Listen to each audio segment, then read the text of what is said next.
ようこそ。パーソナリティサラです。香りです。フランス留学まであと4日。うわ毎回およそ15分、私たち2人が日々の気づきや留学、異文化について語らい、緩やかに海の向こうを目指していく、そんなトークプログラムとなっております。ね、4日ですか。やばいですね、もう。ね。1週間切ってもう4日なんてそうですよさ、ね、すぐよ、本当に。大変だよ。ね、4日なんて何もできないよ。いや、何もできないことない。大概ね、学習合宿だって3日、3泊4日とかじゃないの、あんた。国内旅行だってね、大概3泊4日よ。何もできないことないわよ。北海道だって。ちょっと札幌あたりだったら、回れますわよ。何の話ごめんなさい。4日で足りるんですか？本当に4日でいいんですか？ 4日でいいんですか何その2位じゃダメなんですかみたいな感1位じゃなきゃいけないんですか？ね、本当に。ね、ごめんなさい、話がそれていやでもますけど。あなたなんか本当にどうなの最近？いやね、どうなの最近？はい、いよいよですね、私、フランスに到着をいたしました。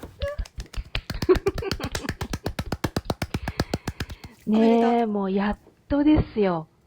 本当にね、やっとですよ。まあね、準備というか、まあこの1ヶ月間、実家に帰るなり、で、いろんな手続きをするなり、あとはいろんなお会いしたい方々とお食事させていただいたり、ね、最後での日本の生活をやっておりましたけれども、なんか本当に長いようで短い感じで、どんどん日々が過ぎていって、で気づいたら空港にいるみたいな感じだったんですよ。私もあと2日で、その空港に気づいたらいるにちょっとたどり着くので、ちょっとそこの話聞かせてほしいなと今回私思ってます。詳しく聞きたい。ありがとうございます。ちょっとね、本当にそれまでの方が事件が大概あるかなと思ってたんです。例えば役所の手続きがうまくいかねえだとか、あとはね、なんか思いがけない体調不良があるだとか、いろいろこう、そういうこともあったんですけれども、なんていうのかな。まあ、あとは、行くだけだからさ、ついてちょっとゆっくりしたいな、みたいな風に思っていたわけなんですよ。はい。で、空港にはですね、シェアハウスのメンバーと、一部大学の時の、お友達だったり先輩も、来てくださいまして、はい、盛大に、送り出していただきまして、そのね、8月のお盆休み真っ只中であろう時にですね、来ていただきまして。で、本当に、なんか、泣くとかはなく、笑顔で、根性の別れでは絶対ないので、またね、フランスに遊びに来てくれたりだとか、日本に帰ってきた時に、楽しく会いたいなと思ったので、なんて言うんでしょう、一瞬なんていうのかな、セキュリティチェックですかのところに入るところまでみんな来てくれたんですけど、そこでポロッと泣いちゃうかもって一瞬思ったんですけど、やっぱり笑顔でバイバイっていう形にしたいなと思って、あえてくるくる回りながらセキュリティ検査に入っていくというですね、その時点でお前安全じゃないんじゃないみたいな。セキュリティに引っかかるんじゃない？そう、その点でちょっと精神が安全じゃないんじゃないみたいな感じに思われたかもしれないんですけれども、無事、健常者というところで、出国手続きを終えましてですね。はい。で、そしたらですよ。その時点で分かってはいたんですけども、私はですね、飛行機ちょっと事件がありましたと。なんていうんですかね、私ちょっと安い便で行きたいなと思いまして、というのもね、申し上げたように、お盆の時期の出国ですから、高いわけですよね。ね、で、サラもね、サラも高いって言って、やっぱり8月だとシーズンになるので高いんですよね。はい。で、高いから北京乗り換えで行こうと。なんで今関西弁になったのかわからないんですけど、北京乗り換え。関西人だからね。なんで北京だけね、なったのかわからないけど。はい。エアチャイナで北京乗り換えで行こうっていうところで、要は、乗り換えがあるので、一度、東京から羽田に行って、間違えました、東京から羽田に行く場所変わってないじゃねえか。逆に東京からまず羽田から出たんですね。また東京、羽田から北京行って、北京からパリのシャルル・ド・ゴールに行くっていう便を取っていたわけです。はい。で、羽田で、なんて言うんでしょう、荷物を預けたりとかね、している段階でですね、実は、みたいな。便が2時間半ぐらい遅れてます、みたいな。こんな軽いノリの言い方ではないですけれども、そういう形で、通知が来まして、で、ご案内もされ、2時間半遅れていますと。どういうこっちゃねんってなって、で、なんとですね、北京での乗り換えの時間、乗り継ぎ時間ですかが2時間弱なんですね。もう無理じゃんって。どういうこと大丈夫嘘ってなって、で、最初ちょっと1時間遅れますだったのが、だんだん増えていって最終的に2時間半になったって話なんですけど、2時間半になった時点でこれ乗り換え無理じゃないっていう話をしたら、羽田空港のね、方に、グランドスタッフっていうんですかね、の方に聞いたら、ちょっと、羽田側では知ったこっちゃないと。ごめんなさい、知ったこっちゃないと言われてないんですよ。平たく言うとね、要約するとってことですよね。平たく言うと、羽田では知ったこっちゃないから北京で聞いてくれなはれっていう話だったんですよ。傷つく。うわ、マジか。ちょっとわかんないんで、じゃあ次みたいな感じだったんですよ。もう、だから、ベルトコンベアに。みたいな。そうです。ベルトコンベアに乗せられるなんていうんですかね、お餅の気持ちが分かったっていうか、ベルトコンベアに乗せられながら加工されていくパンの気持ちが分かったっていうか。もう本当に、紋切り型の対応だけされて。そうですね、切りがないの分かるんですよ。はい、次。で。で、分かりかねますって言ったところで、ただ、結構ね、フランス人と思われる方々も乗られるそうだったんですよね。そのチェックインカウンターの列を見ている感じ。なので、おそらく私と同じように乗り継ぎをされる方もいらっしゃるだろうと。で、同じエアチャイナで乗り継ぎなので、そこは、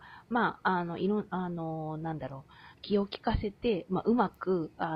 調節できるんじゃないかなって淡い期待を持ってですね、羽田を飛び立ちましたと。で、エアチャイナあるあるではあるんですけども、2時間半遅れててもですね、なんかちょっと時間前ちゃった早く着いちゃったよ、みたいな時も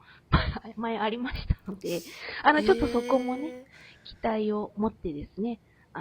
っと追い風吹いてくれないかな、みたいな、ちょっと思いながら、出ましたと。で、無事、中国、北京空港に降り立って、で、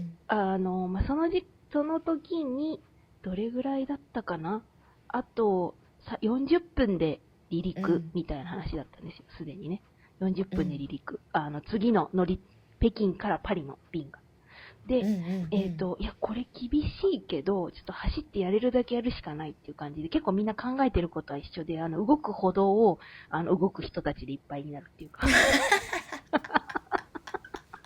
みんなで、うわーって。そう、うわーみたいな。で、絶対私この人フランス人だ、フランスのパスポート持ってるしって思ったら、僕はミランに行かないといけないのにって出してたんですよね。ちょっとその時点でちょっと裏切られたような気持ちになりながら。要は、北京、そう、ちょっと話がそれちゃうかもしれないですけど、フランス人の人も、北京で乗り換えて、その後イタリアに行く人もいれば、要はいろんなヨーロッパ便がまた北京から出てるのでっていう話みたいな感じだったんですけど、みんな結構切羽詰まってる感じで、動く歩道を走りまくり上げてですね、トランジットカウンターの方に行ったんですけれども、そこで私の番が来た時にですね、なんか君の便もうクローズしちゃったよ、みたいな。っていう。クローズしちゃったんで、みたいな。もう乗れないんで、ごめん、みたいな。そういうことだからってなってですね。で、それが、出発の何分前だったの？それがですね、動くほど走りまくり上げたけど、出発の30分弱前だったんですね。で、それでもうダメなの？なんかダメだったんですよね。多分そこからセキュリティチェックとか入るんで、もう多分物理的に間に合わないという判断なのか、そうなんですよ。搭乗手続きだと、離陸の30分前とかから始まったりするかなと思うんですけど、私は乗り継ぎして、で、まあ、北京で、なんか一度、なんていうかな、セキュリティチェックっていうか、手荷物検査とかされるじゃないですか。その時点で30分切ってるので、まあ、無理ですっていう判断なんだと思うんです。うん。そうなんですよ。でですね、なんかミラノに行くって言ったおじさん、さっき言ったじゃないですか。その人をちょっと探してみて、その人も行けてなかったりするのかなと思ったけど、いなかったんですよ。いなかったんです。その人は来ちゃったんだ。今良かったんだけど、なんかもうすっごい取り残された気持ちになって、異国の地でと、異国の地に飛び立つためにフランス行くっつってんだろうって話なんですけど、すっごい取り残された気持ちになっちゃって、ってなって。で、そこから、ちょっとすいません、どうしたらいいですのっていうね、関西弁で話してないですよ。英語で一応話してはいるんですけど、ちょっとね、言って、で、今からやるからと。なんか、そのカウンターのエアチャイナのお姉さんもですね、まあ、謎にため息に10回ぐらいつきながら、なんで私ため息疲れて、はぁ、wait a minute みたいな感じで、本当にこう、パソコンカタカタしながら、こっちだよ、ため息つきたいのは。いや、もう、本当ですよ。多分ね、そこでなんかロストバゲッジとかそういうので発生しやすいじゃないですか、便がね。乗るつもりだった便じゃないものに乗るとかで、いろいろ多分手続きが大変だったと思うんですけど、まあ、やってもらっ、やってもらったこととしては、一度、私が乗る予定だった便の乗りますっていう予定をキャンセルしてもらって、で、次の日の便を取ってもらうっていうのが一つ。で、二つ目が、その次に乗りますっていう便に私の荷物を紐付けるっていう作業が二つ目。はい。で、三つ目が、もう、その時点で、深夜1時前ぐらいなんですけど、まあ、ちょっと翌日のお昼の便になりますので、ちょっと一泊しないといけないよねっていうことで、ホテルを取ってもらうっていう、この作業をしてもらいましたと。はい。で、まあ、とりあえず一つ安心したんですよ。異国の地で、北京でずっと、なんかターミナルっていう映画みたいに取り残されることはないってことは分かったんで、そうか、ちゃんとホテルも取ってもらえて。取っていただけて、で、まあもちろんそれに関しては、フォーフリーで、やっていただいて、なんとか OK と。で、よかったって思って、で、じゃあホテルどこでんのってなったんですけど、ここに行ってって言って渡されたのが、なんかまあ、ミスコネクト専用の、なんかこう、その宿泊サービスがあるから、まあそれを扱ってるカウンターがここにあるからそれに行ってくれと言われたんですけど、そこに行く道が結構、ちょっとよくわかんなくてですね。で、まあ、いろんな人に聞きながら、まあ行くか、時間もあるし、と思って、空港内をさまよってたんですけど、英語で話しかけてもすっごい早い中国語で、よくわかんないんですよ。うらって喋られる。ってなって。で、もう、なんていうんですかね。私も中国語一応第二言語であるんですけど、かといってそんな早いのわかんねえよってなって、もうちょっと半べそかけながら、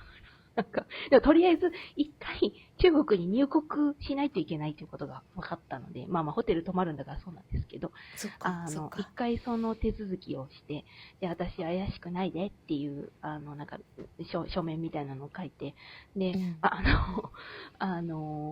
あ、中国に入国をしましたと。で、その後、じゃあホテルに行くためのそのカウンターですかに行くまでの道のりになんかバス乗んないといけないっていうのが分かったんですよね。シャトルバスみたいなのが。で、そのシャトルバスもなんか一回地下に潜らないとなんかいけないんですけど、その構造が本当によく分かりにくくて、で、ちょっとグランドスタッフっぽい方がいたので、その方だったら英語も分かってもらえるだろうと、期待を持ってですね、話しかけたら、ちょっとごめんなさい、これ映像じゃなくて分かりにくいんですけど、本当に、みたいな、もう指を指して、あっちや、みたいな、顎で使いながらっていう感じで、そっちや、みたいな感じで言われまして、で、はぁ、って思いながら、シャトルバスの方まで行き、で、ようやくシャトルバスに乗るぞってなったんですけど、なんかちょっと違うくないこのバスに乗っていいのかいっていうバスだったんですけど、まあ、そこからはもう中国語しか喋れる人がいないもんですから、頑張ってパンフレットを見せながら、このミスコネクトのうんちゃらかんちゃらっていうのを見せたら、まあ、でも絶対このシャトルバスで間違いないというような中国語を話してるっぽいから、もういいと、乗ろうと。すごい勇気。で、とりあえず乗らないとと思って乗って、で、多分おそらく私がそうやって質問することで、そのバスが待ってくれたもんですから、おそらく乗ってる、スタッフと思われる人が、はい、はよ出ろ、はよせよ、みたいなことを言っていて、で、そんなことを言われながら、なんとかそのシャトルバスに乗って、で、カウンターがあるターミナルの方に移動してですね。で、また歩いて、どこにあるんだろう、カウンターって思いながら、多分ここかなっていうふうに歩いてたら、あるおじさんが、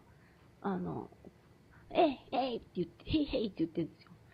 何って思って、怪しいから無視してたんですけど、無視しても、ピクミンのようについてくるので、何って思ったら、君あれでしょみたいな。ホテルの探してる人でしょみたいな言われたんですよ。で、なんだろう、どううまくつなげてくれたのかわからないんですけど、おそらくそのエアチャイナの方が私の特徴をそのチェックインカウンターの人かなんかに伝えてくれてたのか、そう、向こうから声をかけてくださって、はい。ちょっと詳細はわからないんですけども、それ以外考えられないんですけど、なんか声をかけてくださって、で、無事、そこからまた移動の車も出してもらえたものがあったので、それに乗って、ホテルに到着をしたんですね。その時点で3時とかだったんですよ。3時とかだったんですよ。夜中の3時？夜中の3時だったんですよ。マジ？そう。そしたらですよ、さっき、ホテルのロビーについてですね、みんな2、30人並んでるわけです。結構ね、遅延した影響でいろんなところに乗り継げなかったと思われる方たちが絶望の顔でみんなホテルのロビーで今日宿泊するための手続き待ちだったんですよ。で、疲れたなぁと思ってパッて前見たらですよ。さっき覚えてます？ミラノマンいたんですよ。ママと一人出し抜いて、そう一緒に動く歩道を走りまくり上げて、走って、Your flight was already closed って言われて絶望した時に、パッて前向いた次のドアに向かって行って、もう乗っちゃったんだと思って、君はもう別の世界に行くのねって言って、工場の別れなのねって言うんだったらミラノマンがそこにいたんですよ。ちょっと嬉しい。なんかもう、そしたらなんかめちゃくちゃ嬉しくって、全然ちょっと関係ないんですけど、See You Again の音楽とか頭の中に流れちゃって。ドラマチック。別れの言葉はなしか、みたいな、ちょっと逆だろ、それ別れる時の音楽だろって話なんですけど。確かに。別れの言葉はなしかじゃなくて、別れの言葉なんている必要ねえよ、みたいな。いや、でもまた会えたじゃんっていうのが謎の、向こうもなんか会って顔して、そこでなんかちょっとポッてちょっと友情が生まれたんですよね。生まれたかわかんないですけど。で、実はそのミラノマンは奥様と一緒に旅行されてる方だったんですよね。で、そうなのね。そこで、お二人で、ちょうどそのカウンターに並んで、ホテルの宿泊手続きをされてたんですけど、なんとそのホテルのですね、カウンターの方も英語がよくわからないですと。そんなことあるのね。そんなことあるの。深夜3時だからかもしれないですよ。なんで、そこで、その方がですね、私も助けてあげたいんですけど、ホテルの人は中国語で話すかわかんないし、どうしようと思ってたら、私の後ろにいた中国人のお兄ちゃんが、英語喋れるし、中国語わかるしってことで、ヘルプに入ってくれて、で、事なきを得たっていうので、偶然のミラノマンの再会と、後ろにいたね、中国の子が助けてくれたっていうところで、ちょっとハプニングは、ここまででちょっと長くなっちゃいましたけど、ハプニングあったんですけど、なんとか、助けていただいて、で、じゃあ寝ましょうかみんなってなった時に、カウンターの方がそういう時だけ英語で、じゃあ tomorrow, 9am って言ってくれたんですよね。そこだけね。tomorrow 9am here みたいな感じだったわけですよ。ここに集合せと。ね、わかったってなってたんですけど、そこのミラノマンが面白かったのが、not tomorrow, today って言ったんですよね。で要はだから、なんかもうめちゃくちゃそれが早しろやん。そう。深夜3時だったんで、もうあと6時間後にはもう集合なんで、っていう話だったんで、そう。なんで、tomorrow じゃねえと。もうすでに、today だとっていう話だったんですけど、そしたらなんかもうみんなで exactly とかってなんか拍手して終わったっていう、なんかそういうなんか謎の絆が生まれる会みたいなのがあった。それが北京までのあれだったんですよね。コーヒーもあそこでまだ現地についてないの？まだついてないの。まだついてないの。まだ半分なの。まだ半分なの。でもそこから、北京からパリまでは滞りなく。行きました？はい、行きまして、で、念のために、荷物のトラッキングナンバーとかもね、なんとかタグ、荷物のタグナンバーかなとかも控えて、ロスバゲしないように、いろんなエビデンスは、北京で揃えるとか、そういう細かいことはありましたけど、あとは空港で、とりあえず美味しいもの食べるぞって言って食べて、北京からパリに、飛行機に乗り、道中、なんか一つあったかなって思うことで言うと、ちょうど私の右隣に、フランス人と中国人のミックスと思われる女の子、3歳ぐらいの女の子と、中国人のお母様が座ってたんですけれども、結構3歳児の子なので、なんていうんですかね、席に座っていることができない。難しいよね。はい、難しくって。で、お手洗いに行って帰ってってたびに、私が通路側に座ってるもんだから、愛想を振りまいてくれますと。で、可愛いなと思ってて、最初はまだちょっと元気があったんで、とかって笑ったりしてたんですけど、5回目ぐらいになった時ですか、私ソーシャルエナジーがもうゼロになりまして、突然ネタ不良を始めるおばさんみたいな。さっきまででもごめんって。ほんまにごめんなって。私、もう元気ないねんって。もうここまでもね、十分大変だったのよ。そう。無言で寝てるふりなんだけど、膝だけ動かして移動しやすくする人みたいな感じ。こう。っていう感じで、そういうことがありながらも、なんやかんやでパリに到着をしまして、はい。やっとパリ到着しまして。で、そこから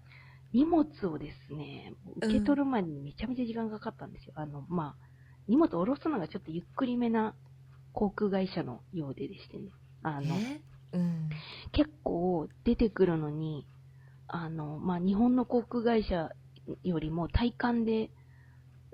3割増しぐらい時間かかったんじゃないかなと思っています。どんぐらい、時間で言うとどのぐらいかかったんですか？時間で言うとどれぐらいだよ。1時間半くらいか？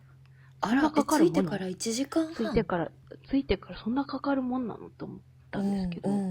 かかって、で、フランス人の旅行客と思われる方々もせっかくね、自分の母国に帰ってきたのに荷物が全然出てこないもんだから、ウェラモンパリスって私の、Where is my suitcase っていう意味、スーツケースどこって言ってたんですけど、あるマダムがもう本当にスーツケースない。もう1時間経ってるのよって、ちょっと騒ぎ立て始めまして。私たちの気持ちを代弁してくれてるから、ちょっと、そっと遠くから見てたんですけど、そうなるよなと思いながら見てたんですよね。で、お連れ様が10人ぐらいいらっしゃって、5人ぐらいもう荷物を受け取ってるんですけど、その残りもう、半分未満側に私たちはいますと。まだ私荷物受け取れてない1時間経ってるのにみたいなことをおっしゃっていて。で、最後の10分ぐらいで、こんなに荷物まだ溜め込んでたんだって言われ、ボトって来たんですよ。本当にもう汚いし、うさぎのうんちみたいに荷物が出てきたんです。だね。表現他にもっとあったでしょ。急にずっと出てこなかったのが急にボトボト急にボトって出てきてですね、本当にごめんなさい、汚い人のね、大事な荷物を本当に申し訳ないんですけど、本当にそのように出てきましてですね。そしたら、先ほど、私のスーツケースはどこって、おっしゃってたマダムが、ボンバリース、ボンバリースって踊り出したんですよ。ボンバリースって言って踊り出して、だからもうそれに私救われまして、あ、おそら救われた。く60歳ぐらいの方かなと思うんですけど、すっごい可愛くてですね、荷物一つ出てきたことでこんなに踊れる人素敵って思って、本当に手を Y 字型に上げて、ボンバリースって踊ってらっしゃってたんですよね。可愛いなと。すごい表現が自由な。そうおばあちゃんおばあちゃおんでいらばあちゃんで、っしゃる方。そう、可愛いなと思って、私もなんかこう、その状況を楽しまないとなって思った空港での出来事。これが、やっとパリなんですけど、この出来事になります。濃い、はい。濃いし、周りにいる登場人物の皆様方もすごく濃くていらっしゃる。そうなんですよね。なんかなんやかんや濃くて、はい。で、そこからまだ私はね、パリから、ナントという、都市に移動しないといけないっていうミッションがあったんで、移動しないといけなかったんですけど、その日は、着いた日はもう夜が遅くなってたので、そこから電車がもうないですという話だったので、パリで急遽一泊をして、ね、翌日、南都の方に、電車で向かうっていう話だったんですが、ちょっと予定も調整したりとかして、バタバタしながらっていう話だったんですが、私何回か前のポッドキャストで、もう荷物はスーツケース、1個前だっけスーツケース1つと、リュック1つで行くっていう話をしたかなと思います。言ってましたよね。実際に本当に、ね、実際にスーツケース1つと、リュック1つで来たんですけど、問題がですね、スーツケース、私の祖父の形見のもので、約3、40年前に、購入されたもので、おじいちゃんが守ってくれるかなと、思って、サムソナイトの3、40年前なので、まあ、古いんですけど、しっかりはしてますと。で、大きいので、まあ、いろいろね、ものも入りますと。ただ問題が、車輪が小さいと。もう昔のやつみんなそうなんですけど、車輪が小さくて、キャスターがついてないんですよ。キャスターがついてない、ついてないんですよ。そう、伸ばすやつがついてないんですよ。はい。なので、引っ張れなくて、なんていうんですか、タイヤ丸前方式で行くしかないんですよ。ごめんなさい。伝わります？タイヤ丸前、手で押すってこと？タイヤ丸前、そうです。ちょっとわかんない方いらっしゃるかも、ここに。すいません。ごめんなさい。関西限定の CM だったかもしれない。ごめんなさい。でも押していくしかないっていう、中腰の腰が痛くなるやつじゃないですか、それは。そうなんですよ。で、それが、まあ、なんていうのかな。床がツルツルのところ、舗装されている場所だったら、もう押すことにそこまで負荷はかからない。ちょっと車輪が小さいので力はかかるんですけど、かからないんですが、絶妙にね、石畳ってるじゃないですか、フランスって。もうね、ほんとね、何しても押せないわけ。何しても車輪が小さいから溝にはまるわけですよ。もう泣きそうになって、何みたいな。なんなんと思って。何しても押されへんやんと思って。でもさ、本当に、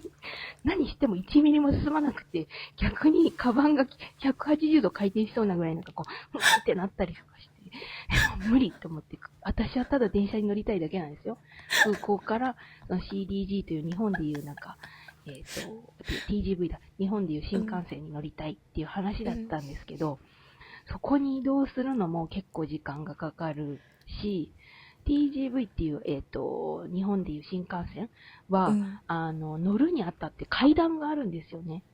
階段ちょっとステップ登って、乗らないといけない。つまり、重たいスーツケースを持ち上げて乗らないといけない。で、かつ、なんか、なんていうの、車のナンバーがすっごいわかりにくいんです。何号車なんか全然わかりにくくって。で、書いてないの？まずどこ？表に書いてないのかな？表にね、デカデカとは書いてないの。ね、ちょっとちっちゃめに書いてあるからちょっとわかりにくいの。日本の新幹線みたいに13とかってでっかく書いてくれてなくて、パッと見わかりにくくて、これかなみたいな。で、まあ多分慣れたらすぐ大丈夫なんだけど、本当に最初は難しいかもしれない。先輩にもね、別の先輩にもちょっとわかりにくいよって言われてはいたんだけど、やっぱり何回か乗ってもまだ私もわかりにくくって。はい、そっかね、号車分かったはいいけど、その階段があるから、荷物が本当に上がんなくて、でしてたら、で、荷物上がんないし、車輪回んないし、で、あたふたしてたら、すっごいイケメンのお兄さんが、手伝いますよ、みたいな感じで来てくれて、で、お姉さんも来てくれて、で、持ち上げてくれてですね、で、その後、リュックもですね、私の体の3倍ぐらいの大きさのリュックなもんですから、上の棚に、上げようとしたら、背も小さいので上がらない。で、上げようとしてもう一度私の頭に落下しちゃったわけですよね。そしたらなんかおじさんの笑いを取っちゃって、そのおじさんが大丈夫ですかって感じで、こう助けてくれて。サービス精神旺盛なのよ。そう、もうね、周りを笑顔にする。めちゃくちゃね、もう助けられて、で、たまたまパッて座って、パッて前見たら、日本語の T シャツを着てるお兄さんがいたんです。で、これは話しかけるしかなくないと思って、で、日本好きなんですかみたいなことを、話しかけて、で、好きですみたいな。その人はあんまり英語が喋れなかったので、あまり会話は成り立たなかったんですけど、拙い日本語と拙いフランス語で会話を試みるみたいな感じで、はい、日本の、この書道とかが好きみたいな、なんか書道が書かれたなんか T シャツを書いて、T シャツをこう着てらっしゃって、みたいな感じで、トラブルはあったんですけど、ほっこりしながら、なんとまでたどり着き、で、またそこからね、本当に石畳ばっかりなんで、今度は本当に全部が石畳。本当に全部が石畳で、本当にまた手ちぎれそうになりながら、日野の2トンじゃない、ごめんなさい、タイヤマルゼンをして、で、今ようやく思い出した。はいはい。めっちゃ時差があってごめん。ごめんなさい、何を思い出した？タイヤマルゼンを思い出してくれたの。そう、今のね、ようやく思い出せて、今すごい時差ですごく今、じわってる。嬉しい。めちゃめちゃ時差じゃん。日本とフランスより時差あるじゃん。タイヤマルゼン伝わった？わかんない人タイヤマルゼンでググってね。タイヤマルゼンって今やってるのかな、その CM。わかんないけど。もう YouTube とかで見れる。見れるよね。でもタイヤマルゼンどころじゃないわけ。もう汗だくで、フランスそんな暑くねえだろうってのに、汗だくのアジア人の小柄な女がもう泣きそうになりながら、メガネとかも半ずれまくりになりながら、タイヤマルゼンして、で、その後路面電車に乗ったんですけど、路面電車に乗って、路面電車って、各、ストップ停留所で一回一回止まってはくれるんですけど、割とこう、扉閉まるの早いんですね。で、閉まってしまったら、もう一回、なんていうのかな、押しボタンみたいなのを押して開ける。で、出たい場合は出る。で、あとは、なんか運転手さんに、おい、まだ降りるぞとかっていう、出張を押して降りるみたいな、そういう、こうなんていうのかな、マニュアルな方式なんですよ。で、そんな荷物多い感じで乗ってるもんですから、降りるのに時間がかかっちゃいまして、で、私の場合は、降りようとした駅で、なんていうの、扉がもう閉まっちゃったわけですよね。そしたら、周りの人4人ぐらいが助けてくれて、君降りるんでしょって言って、叫び倒してくれたんですよ、運転手さんに。降りる人がいるからって言って、多分そう言ってると思うんですけど、降りる人いるからまだやからって言って、で、なんかそのお兄さんとかも必死に、プッシュみたいな、オープンのボタンも押す式と叫ぶ式の人で合計4、5人いてくれたのに、運転手、なんか耳聞こえてないのかで発車しちゃったんですよ。そしたらなんか、その様子を、なんかこう、私が乗った、なんていうんですか、その路面電車の同じ車両の人が全員もう、なんか見てくれてたから、おー、ノーみたいな感じになって、試合の観戦みもうみんな意思一緒。そう、意思一緒。ノーみたいな。パードゥンみたいな感じで、めちゃめちゃそれが、なんか怒ってることとしてはちょっと悲しいんですけど、なんか嬉しくなっちゃって、その、一アジア人の小柄の汗だくの女がさ、路面電車乗って荷物いっぱいでさ、扉閉められちゃってさ、それに対して、なんか、おーノーって言ってくれて、プッシュボタンを押してくれたお兄ちゃんも、ごめんね、みたいな感じで、なんか、次の停留所でも必死に押してくれて、次はすぐ出てくれた。っていうような、はい、ことが、ね、ありながら到着して、ははい。本当はね、ちょっと、人に助けてもらいながら行く予定だったんですけど、なんだろう、到着が1日半ずれてしまったので、それも叶わずだったんで、ちょっと散々なところはあったんですけど、まあ、要はこのね、羽田から北京、北京からパリ、で、パリから、なんと、で、うん。それぞれトラブルはありながらも、温かく個性のある方々に笑いをいただきですね、たどり着きですね、うん。で、まあ、路面電車降りてからも、まあ、泣きながら石畳の上を、タイヤ丸ぜしながら行ってっていう形で行って、今ようやく、私が、滞在するというか、私が契約したアパートにアパーいて、トに。ポッドキャストを収録しているという、ちょっとはい、いろいろ聞現在できたいんだございます。けどさ、いやもうもう相当な長旅だったね。本当に本当にお本当に疲れ様。めちゃくちゃね、話長くだったけど、そう、結構濃い2日、3日だったなって感じです。3日。3日にそうだね、金、土日、そうだね、金曜日の夜に日本を出発して、うん。はい、今、月曜日の日本時間で言うと夜なので、まあ、2日、3日、2日半かかってる感じかな。なんやかんや。すごい。フランスの、そうなんと3はい。日かかるんだね、着くのに。いや、違うのよ。飛と、行機が飛行機が遅れなかったら大丈夫だったよって話。もうね、その間で、ね、うん。私自身が仕事もしているっていう関係もあって、その調整もあったし、ね、パリに着く時間も遅くなったので、まあ、その日中の移動は難しいよねとか、そういうこともあったりとか、ね、そういうことでちょっとずつバッファの時間とか、いろいろね、遅れる時間が追加して、その結果の2日半だったんですが、なんだろう、無事素敵なアパートメントにもね、到着をして、受け入れてくださった、なんだろう、不動産会社の方も、なんだろうな、全然事務的じゃなくて、本当に うん。Welcome to our apartment みたいな感じで言ってきて、嬉ね、しい。I'm 染 looking み forward 渡 to る seeing ね。you みたいな感じで、うん。ね、言ってくださって、ね、もうなんて言うんだろう、来てよかったなじゃないですけど、はい。そんな感じで、そっか、あの、そっか。ね、無事たどり着いて、ちょっとご飯を買いに行って、そこでバナナの買い方もわからず帰ってきたっていう今になっております。うわー、はい。バナナの買いね、方すらわかんない。わそう、かんない初日。そこからバナナ1おすすめ、年後。うん。そう、どうなるんでしょうかね。でもね、なんだかんだね、やっぱね、助け、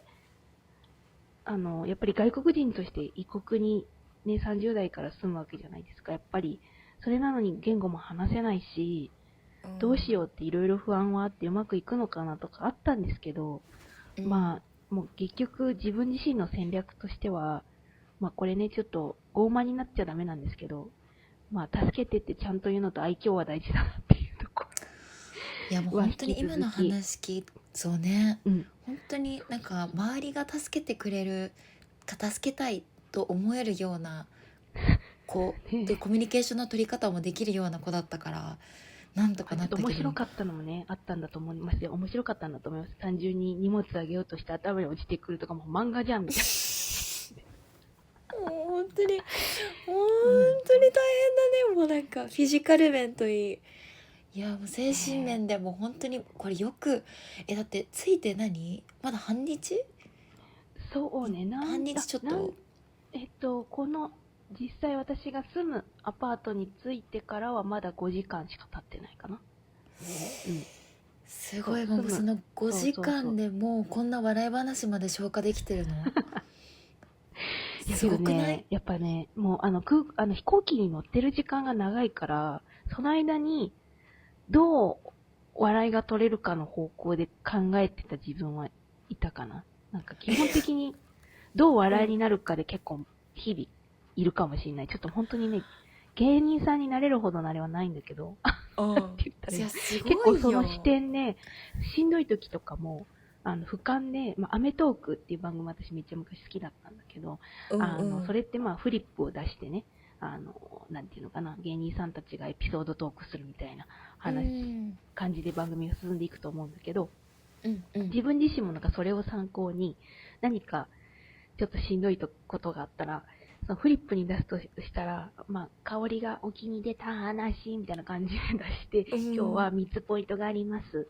1、羽田で飛行機が2時間半遅れた、みたいな感じで出していく。としたらどれがいいかなみたいな感じで考えるようにしちゃってるんですね、脳みそが。いやもいいね。もうなんか何か起きてもただではもう起きない。なんならこれをネタにしてそうね、それに素晴ポらしいッドキャストを始めてからそこの部分に拍車がかかってるかもしれないですね。ネタにできる場所があるからっていう。なるほど。でもいいことですね。そうそれなんかちょっとこう落ち込むことがあってもさ、これどうやって伝えようかなって、ちょっと笑いに変えるにはどうしたらいいのかなっていうマインドになるってことでしょ。そうなんですよ。なんか、こんな必死で、異国の、日本で聞いてくださってる方は、こんな必死で、石畳の上で転げそうになりながら歩いてるやつおいるんだ、みたいなので、笑ってほし本いし当に、じゃあ、うん明日、俺も私も頑張ろうみたいな、何かしらのね、人笑いになってくれたらいいな、みたいなのもあるし。いやすごい。いや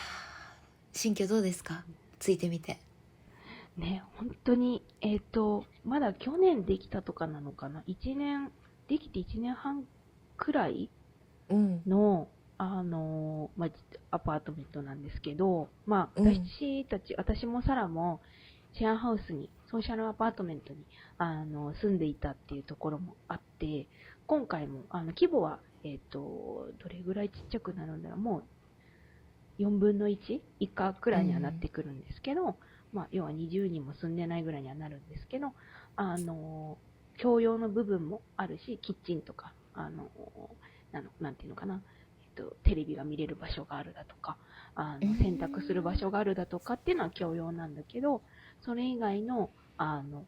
個人のお部屋はしっかりとあって、みたいなのが、ちょうど私がフランス語を学ぶ点でもいいかなっていうのがあったので、はい。キッチンは共用部にあって、トイレとかシャワーとかは部屋にあります。部屋にあります。はい、素晴らしい。いやちょうどいいですね。それは確かに話題とかをね、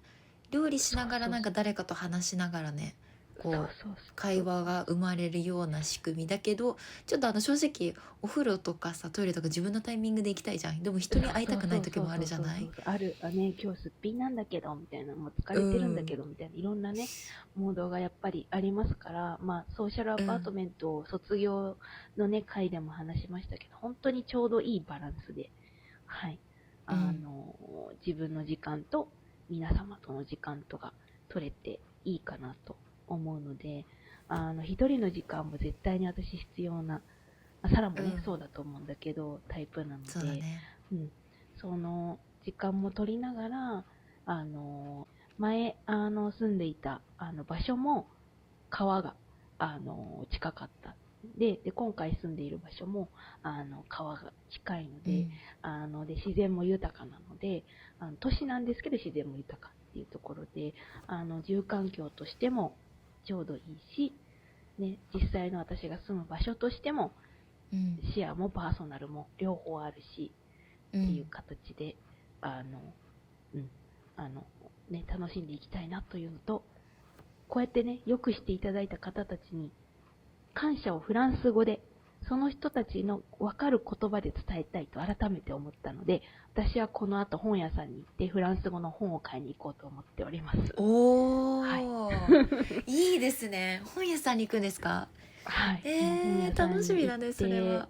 行ってチャット GPT でA1、A2 レベルの人が読むべき日常会話だったりだとかに生きてくる、すぐ使える表現が盛り込まれている本をリストアップしてくださいと聞いておすすめされた本がいくつかあったので、あら、はい、それを買いに行って、はい、いち早く皆様と仲良くなれるように、楽しんでいきたいなと思っております。素なんか宣言みたいになった。いや、いいこと、素晴らしいことよ。そう、もう本当に前向きなんだから、あなた。本当に素晴らしいわ。いや、ありがとう、本当にね。もうね、ごめんなさい、今びっくりしちゃった。40分以上話してるのね。あ、本当に聞いちゃったよ、こちら。これ最後まで聞いてくれる人いるんかなっていう。わかんない。でも私がリスナーとして今すごい聞きたかったから私は最後まで聞き入ってるよありがとう。ありがとう。でも本当によかった。3日間の旅を終えて、まだちょっとそんなにね休憩できてないと思うから、ちょっとこれ以上聞くのもちょっとはばかられるけれども、本当にとりあえず、あまり無理せず、なんか仕事もねまだやってるからね、ちょっとあれだけど、そうね、お仕事でもお客様とのミーティングでちょっと私フランスに行ってましてっていう話もしてですね、今回のちょっとお話もある種ネタにしながら、ミーティングでネタにしながらっていったところも逆に救われたところではあったかな。素晴らし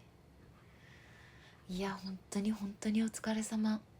いやね、サラもね、あと2日後体験しないといけない。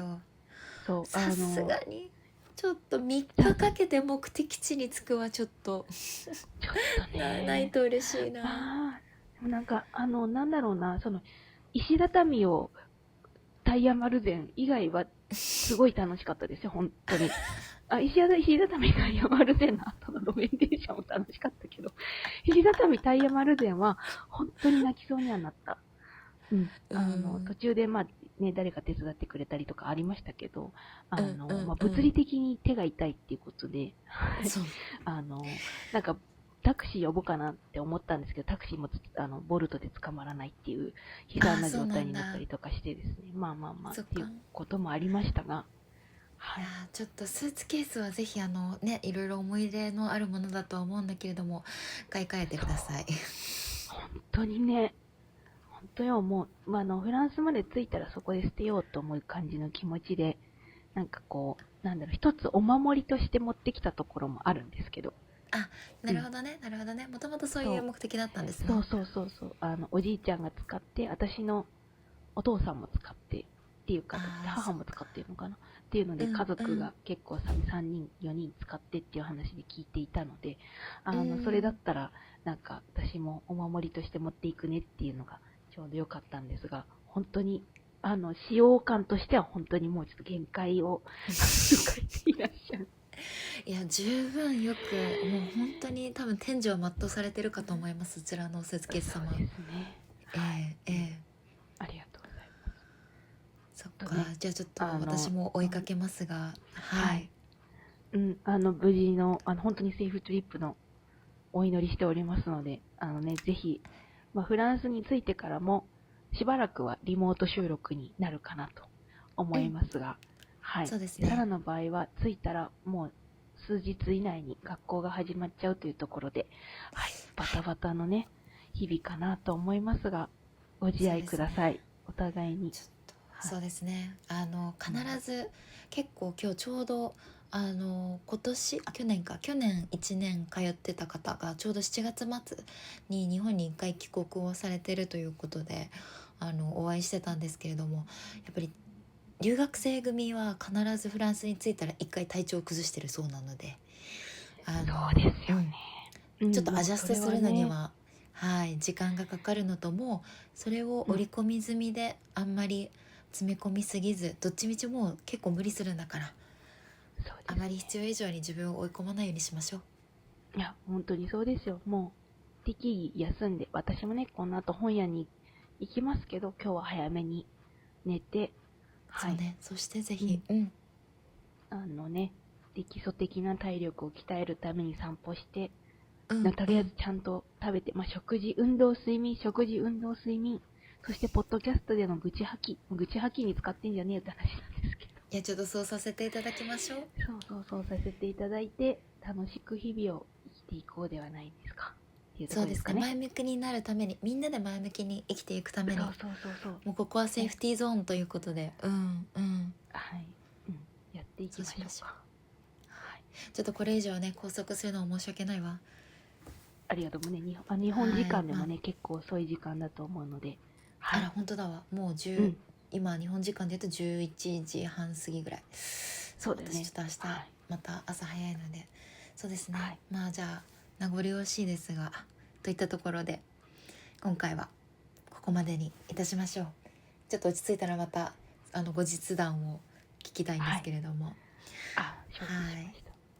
ネイバーズ坂ではじゃあ皆様からのメッセージをお待ちしております。もし質問やコメントなどあれば番組のメールアドレスネイバーズ坂@gmail.com ネイバーズ坂@gmail.com 宛てにお送りください。